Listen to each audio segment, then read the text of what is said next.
the Antikythera Mechanism is the astronomical computing device. If the mechanism features technology from 1800 years into the future, how do you reconcile that? Human beings were working on creating this geared and cogged machinery that reflected the patterns in the sky. Oh, is that a recreation of it? That's a recreation. Wow. Yeah. For more than a century, the Antikythera mechanism has been treated as an impossible object, a machine found in an ancient shipwreck that appears far too advanced for its time. The Antikythera mechanism carried two ancient Crete from the future. That the ancient Greeks made this device? Some would say no. Recently, that mystery deepened. Scientists now argue the device should not even be able to run. After they were able to finish their thousands of scans of the 82 pieces, something truly amazing emerges. Yet when engineers at MIT rebuilt it, the machine worked exactly as designed. The X-ray tomography clearly laid out what the gear trains, also a complete reading of basically all the surviving inscriptions on the device, both inside and out. Why scientists say the Antikythera mechanism should not work? The Antikythera mechanism is a compact bronze device recovered from an ancient shipwreck. At first glance, it looks unremarkable, a cluster of corroded metal fragments fused together by time and salt water. But scans revealed something unexpected inside, a dense system of interlocking gears, arranged with deliberate structure and mechanical purpose. For engineers, that discovery immediately raised concern. Modern mechanical thinking is shaped by experience. Complex machines usually demand precise tools, consistent materials, and controlled manufacturing conditions. When engineers began examining the internal structure of the Antikythera mechanism, they saw a system that appeared to violate those expectations. Dozens of moving parts were packed into a tight space, all crafted in a period long before modern machining or measurement tools existed. From an engineering perspective, complexity multiplies risk. Each moving part must interact smoothly with the next. If one component is slightly off, the problem does not stay isolated. It spreads through the system. According to reports from mechanical engineers, this is especially true in gear-driven mechanisms, where force is passed continuously from one tooth to another. Tolerance quickly became a central concern. Tolerance refers to how closely parts must fit in order to move freely without binding. In simple mechanisms, small gaps or uneven spacing can be forgiven. In a tightly packed network of gears, they cannot. Each gear must meet the next at a precise angle and distance.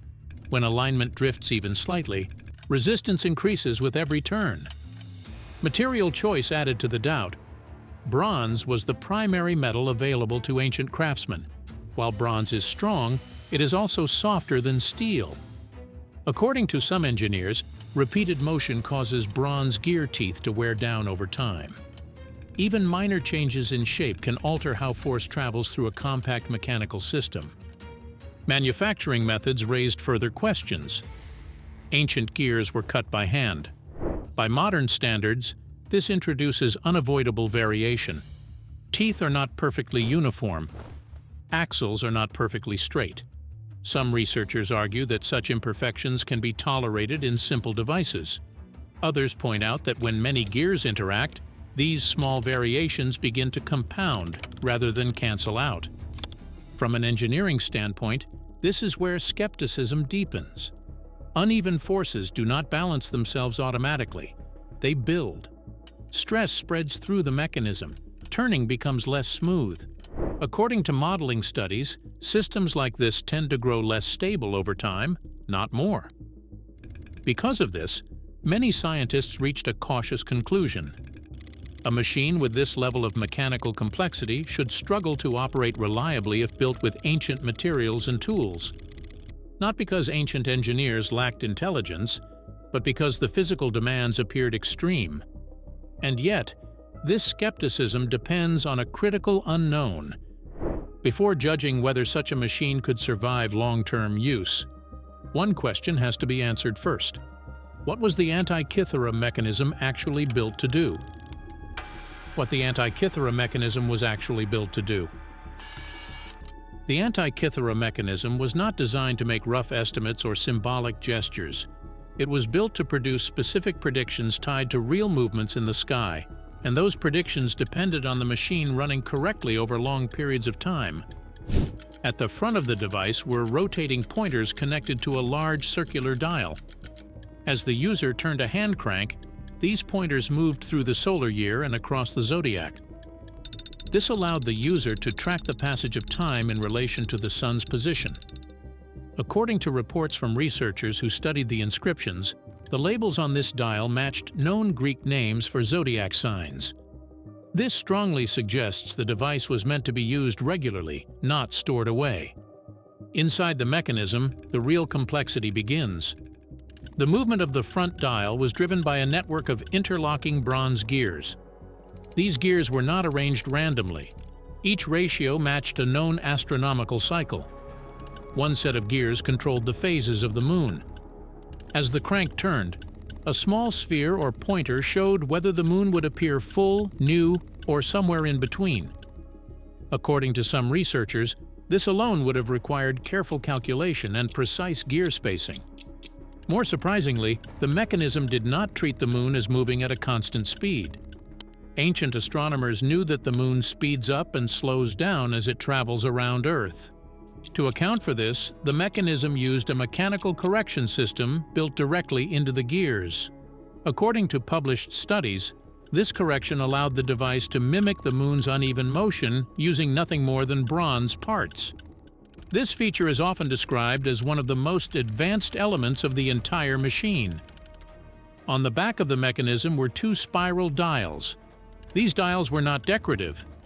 One of them tracked the Metonic cycle, a 19-year period that aligns lunar months with solar years. This cycle was essential for predicting when lunar months would repeat on the same dates. The second spiral dial tracked longer eclipse cycles. By turning the crank forward, the user could see when solar or lunar eclipses were expected to occur, sometimes many years in advance. According to some interpretations, small symbols next to certain months warned of eclipse events. These markings were not vague. They identified the type of eclipse and its expected timing. This suggests the device was meant to be consulted for planning, teaching, or official use. There was also a smaller dial connected to the cycle of the Olympic Games. Every 4 years, this pointer completed a full rotation. This feature tied the machine directly to public life. It linked celestial time with social events that mattered to the ancient world. Taken together, these functions make one thing clear. This was not an object built to impress at a glance. It was a working predictive device meant to be turned, read, and relied upon over time. A machine that performs all of these tasks cannot be symbolic or occasional. It demands sustained accuracy and repeated use. And once that reality was fully understood, some scientists began asking a sharper question.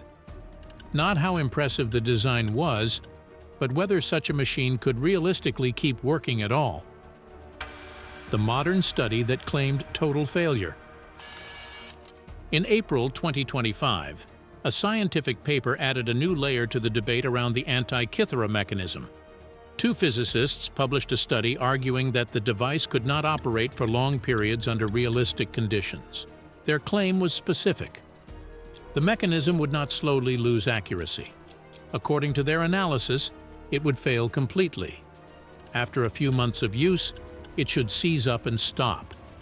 The researchers did not attempt to run the real artifact, which is too fragile and corroded to operate. Instead, they worked from modern scans of the surviving fragments. Over many years, advanced imaging had documented the size of the gears, the shape of the teeth, and how the parts fit together in their current condition. These measurements formed the basis of the study. Using this information, the physicists created a computer simulation of the mechanism. The model was built to reflect the machine as it appears today. The researchers included the irregularities visible in the fragments, such as uneven gear teeth and small misalignments. According to the study, these features were treated as normal results of ancient manufacturing rather than damage that occurred later. At the beginning of the simulation, the system functioned as expected. The gears turned, the pointers moved, the correct cycles were produced. Over time, however, the model began to show problems. Resistance increased, alignment shifted. After about 120 days of simulated use, the system reached a failure point. Movement became restricted and then stopped. The failure was total. The mechanism could no longer operate. According to the paper, this result was unavoidable. It was not caused by misuse, neglect, or poor maintenance. Even under careful conditions, the researchers argued that the design itself could not support extended operation. If the simulation was accurate, the Antikythera mechanism was never capable of long-term use. The response was immediate. Historians and engineers questioned what this meant for the device. For decades, the mechanism had been treated as evidence of advanced ancient engineering. This study challenged that view. If the machine could not run reliably, its purpose had to be reconsidered. Some suggested it may have been intended as a demonstration rather than a practical tool. All of these conclusions, however, rested on one assumption: that measurements taken from a 2,000-year-old wreck accurately represent how the machine was originally built. That assumption soon became the focus of the debate. The hidden problem with studying a 2,000-year-old wreck. At this stage of the investigation, the focus shifted sharply. Physical replicas of the Antikythera mechanism had already shown that the design could function smoothly and reliably. Yet simulations based on the original fragments continued to predict failure. With those two results in direct conflict, researchers began to look away from models and replicas and back at the object itself. The Antikythera mechanism we study today is not a working machine. It is a wreck. It spent centuries on the sea floor, exposed to conditions that no precision device was ever meant to endure. According to reports from marine archaeologists, this single fact complicates every conclusion drawn from its remains. Salt water is especially destructive to bronze. Over long periods, it does not simply corrode the surface, it penetrates the metal at a microscopic level. According to some materials scientists, this process slowly changes the internal structure of bronze, weakening it unevenly. What looks solid from the outside may no longer hold its original shape on the inside. Gear teeth are particularly vulnerable. According to reports, corrosion does not wear them down evenly. Some teeth lose material faster than others, edges soften, corners round off. Over centuries, this distortion can change angles and spacing in ways that are impossible to reverse. A tooth that once met its partner cleanly may now appear misaligned, even if it was not originally made that way. Axles face similar problems. According to some researchers, prolonged exposure to seawater can cause axles to shift inside their housings. As corrosion eats away at contact points, small gaps form. Over time, these gaps allow movement that was never part of the original design. What appears today as poor alignment may be the result of long-term decay rather than careless construction. The damage does not stop there. According to archaeological reports, mineral deposits often form inside submerged artifacts. These deposits can grow between moving parts, pushing them apart or locking them in place. In other areas, fractures develop as corrosion expands and contracts with changes in temperature and pressure. Each of these processes alters spacing in subtle but important ways. Modern scans capture all of this damage in great detail. High-resolution imaging shows the mechanism as it exists now, not as it once was. According to some scientists, this creates a serious risk. Measurements taken from scans may reflect centuries of corrosion rather than original craftsmanship. When those measurements are fed into simulations, the results may describe how a damaged object behaves, not how a functioning machine was designed to operate.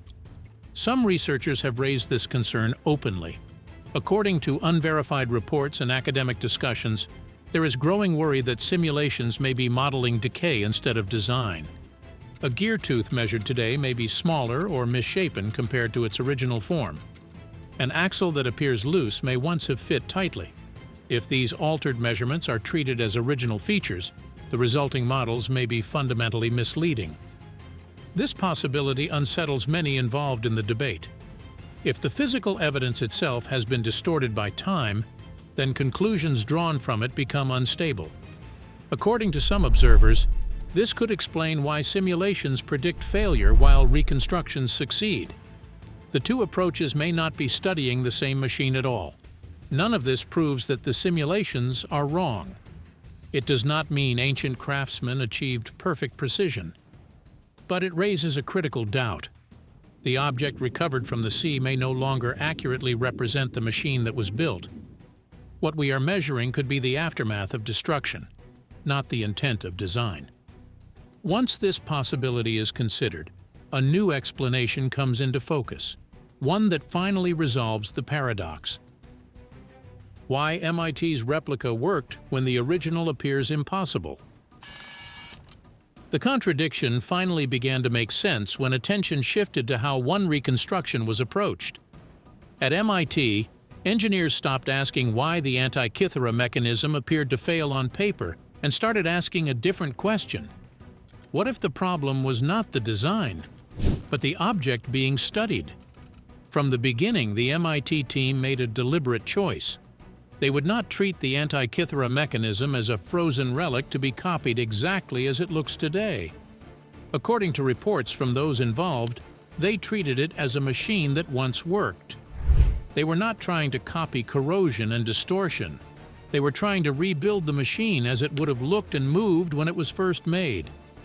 The fragments recovered from the sea are badly damaged. Gears are bent. Teeth are worn down. Axles are no longer straight. For centuries, pressure, salt water, and mineral growth reshaped the metal. According to some engineers, copying those shapes exactly would be like rebuilding a crushed car and wondering why it does not drive properly. The damage tells a story, but it is not the original story. So the MIT engineers did something different. They rebuilt the geometry the machine was meant to have before it sank. Gear teeth were given clean and even shapes. Axles were placed straight and centered, the way they would have been when first installed. Spacing between parts was set for smooth movement, not locked corrosion.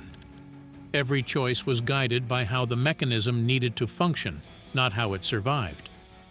At first, there was uncertainty.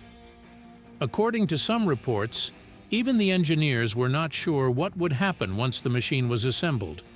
The simulations said it should struggle. The math suggested resistance should build. Yet when the replica was completed and the crank was turned, something unexpected happened. The machine moved easily. The gears did not grind or hesitate. Motion passed cleanly from one section to the next. The dials advanced smoothly. According to observers, there was a moment of silence in the room as the team realized what they were seeing. This was not a fragile system barely holding together. It was a stable machine doing exactly what it was designed to do. As testing continued, confidence grew. The replica kept running. It did not show the creeping resistance predicted by models based on damaged measurements. According to reports, the engineers began to understand what had gone wrong in earlier conclusions. The problem was not ancient engineering. It was modern interpretation. This led to a deeper realization. Ancient craftsmen were capable of more precision than many had assumed. Bronze working was not careless or approximate. According to historians and materials experts, skilled metalworkers could achieve tight fits through experience, careful shaping, and repeated adjustment. They did not need digital tools to recognize when parts moved correctly. Another critical insight followed. Damage magnifies error. A small amount of wear can look like a major flaw when scanned centuries later. A gear tooth that loses a tiny amount of material can appear badly misaligned. An axle that shifts after long exposure to seawater can look poorly fitted. According to some researchers, when these distorted measurements are treated as original specifications, failure becomes almost inevitable. MIT's reconstruction avoided that mistake. It did not ask how the wreck behaves today. It asked how the machine was supposed to behave when it was new. Once that distinction was made, the paradox began to dissolve. The design itself was sound. According to engineers involved, this explains why the replica could operate for long periods without jamming. The geometry supports smooth motion when parts are shaped and aligned correctly. The failure predicted by simulations does not come from the idea of the mechanism. It comes from modeling a machine that has already been destroyed by time. This changes the meaning of the entire debate. The Antikythera mechanism did not fail because ancient engineers lacked skill. It appears to fail because we have been studying a broken survivor instead of the original invention. The wreck is not the machine. It is what remains after centuries of damage erased its precision. According to some observers, this realization was both exciting and unsettling. It meant modern science had not uncovered a flaw in ancient knowledge. It had uncovered a flaw in how evidence was being read. When the mechanism is rebuilt as a machine instead of treated as a ruin, it works. Solving this paradox does not close the story. It opens a much larger one about what else may be missing. What this reveals about lost ancient engineering. Once the paradox is resolved, the focus shifts to a larger question. If the Antikythera mechanism was able to work as designed, then it could not have been created randomly or in isolation. Machines of this complexity do not appear suddenly. They require planning, repeated attempts, and skills refined over time. This strongly suggests that the Antikythera mechanism was part of a longer tradition of mechanical knowledge. According to historians, this makes one conclusion difficult to avoid.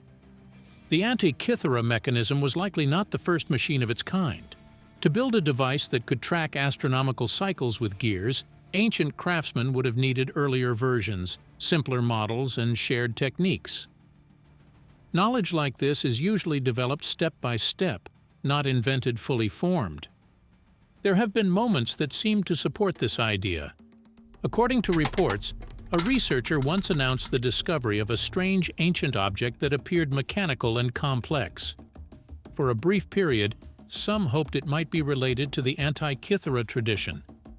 When experts examined it more closely, however, it turned out to be a different type of device, built for another purpose and working on different principles. The excitement faded, but the question remained.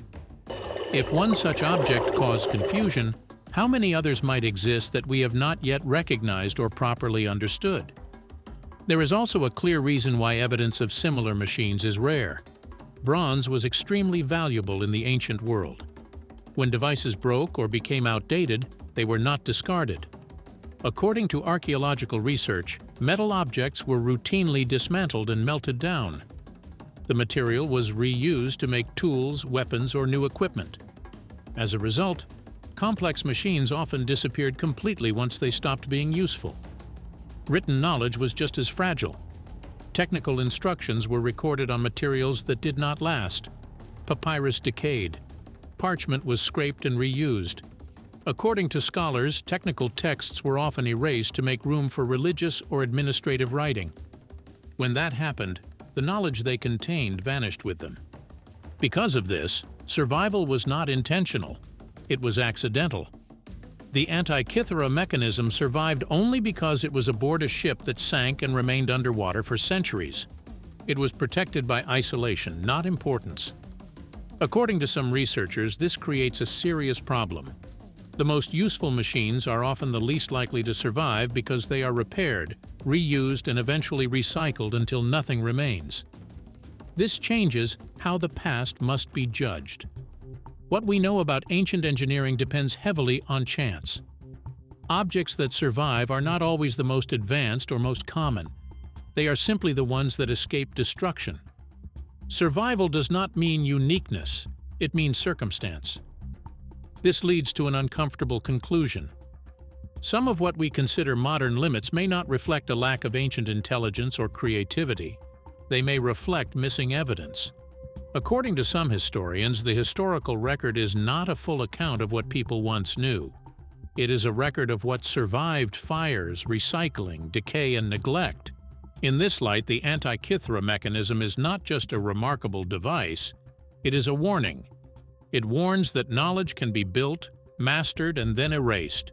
It warns that entire traditions can disappear without being disproven. And it warns that what we call impossible today may simply be something we have not found again. If you enjoyed watching this video, kindly like and subscribe to this channel